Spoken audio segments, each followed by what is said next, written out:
Hello les amis, je vous retrouve pour une nouvelle vidéo sur le football français et la Ligue 1 et je vais vous présenter le match Nice contre Lille. C'est un match qui a lieu ce dimanche 10 novembre 2024 à 15 h pour le compte de la 11e journée du championnat de France de football de Ligue 1 saison 2024-2025. Alors Nice, c'est le 5e du classement qui reçoit Lille le 4e. Dans cette vidéo, je vais revenir sur le classement de la Ligue 1 avec les statistiques des deux équipes. On verra aussi le classement des meilleurs buteurs et passeurs de Ligue 1 ainsi que pour ces deux équipes en Ligue 1. Puis on enchaînera par tous les résultats et stats de tous les matchs joués, toutes compétitions confondues depuis le début de la saison par Nice et Lille. Et on terminera par les compositions d'équipes et tactiques éventuelles, ce qui nous permettra d'avoir une idée, une tendance à cette rencontre. Alors pour ceux qui souhaitent voir ce match à la télé, sachez que vous pouvez le voir sur DAZN. Et donc, au classement, c'est un match de haut de classement puisque Nice est 5e avec 16 points en 10 matchs, 4 victoires, 4 nuls, 2 défaites, 19 buts marqués, 9 buts encaissés, plus 10 de différence de but. Et ils ont 2 points de moins que Lille qui est 4e avec 18 points en 10 matchs, 5 victoires, 3 nuls, 2 défaites, 16 buts pour 9 contre, plus 7 de différence de but. Donc si Nice bat Lille, ils seront devant au classement. Et c'est vrai qu'après, devant eux, il n'y a que 2 points de plus pour le deuxième et le troisième. Comparé à Lille, après le PSG, ils sont largement au-dessus.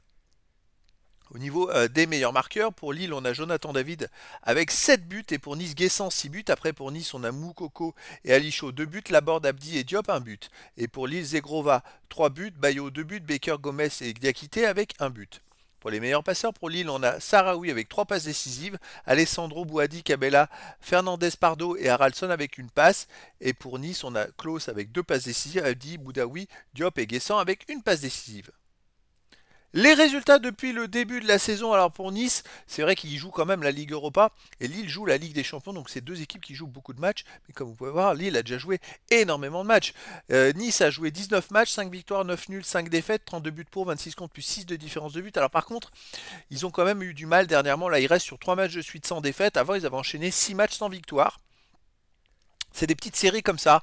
Je dirais que ils doivent composer avec le fait qu'ils jouent aussi la Ligue Europa, qu'il y a beaucoup de matchs à jouer et que des fois il y a des coups de fatigue. Lille, c'est un peu pareil. Cette saison, 24 matchs joués. Alors, c'est monstrueux, hein. Franchement, 12 victoires, 7 nuls, 5 défaites, 37 buts pour, 23 contre, plus 14 de différence de but. Ils avaient très très bien démarré. Et puis après, ils ont eu un coup de mou entre fin août et quasiment fin septembre où ils ont fait 4 défaites et un nul. Et depuis, ils viennent d'enchaîner quand même 9 matchs de suite sans défaite avec 5 victoires et 4 matchs nuls. Donc je dirais que ça marche très fort. Et d'ailleurs, dans ces 9 matchs, ils ont battu le Real Madrid, ils ont battu l'Atlético de Madrid, ils ont fait nul contre la Juventus de Turin. C'est quand même pas rien. Nice à domicile, Nice est invaincu, toute compétition confondue cette saison. C'est 2 victoires, mais par contre 6 nuls. Ils font beaucoup de matchs nuls.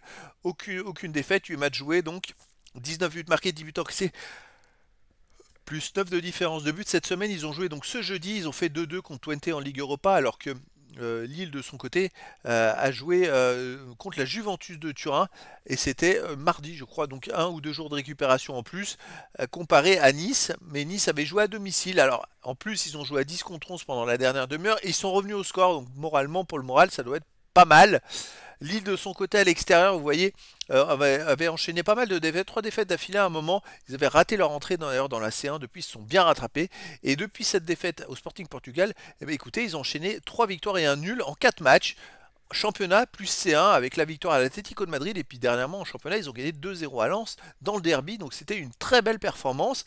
Alors moi je verrais bien quand même un match nul entre ces deux équipes, un partout, parce que c'est vrai que je trouve que Nice est aussi fort à domicile que Lille l'est à l'extérieur, donc pour moi c'est plutôt équilibré. Après, dans le foot, tout est possible. Au niveau des compositions d'équipe et tactique, pour Nice, on aurait du 3-4-3 gardien Bulka, défense Abdelmomen, Bombito, Dante, milieu de terrain Klaus, Rosario, Diachimi, Bar ou Abdi, attaquant Guessant, Chaud et Boga. Et pour Lille, on aurait du 4-2-3 avec gardien Chevalier, défense Mandi, Diakité, Alessandro, Gudmonson, milieu de terrain défensif Muko et André, milieu offensif et Elié, Zegrova, Angel Gomez, Sarawi, attaquant David. Donc voilà les amis, le décor est planté entre ces deux équipes et donc je vous donne rendez-vous ce dimanche 10 novembre 2024 à 15 h pour le match de la 11e journée du championnat de France de football de Ligue 1 saison 2024-2025. Nice, le 5e du classement, reçoit Lille, le 4e. Voilà les amis, je vous dis à très bientôt pour une nouvelle vidéo.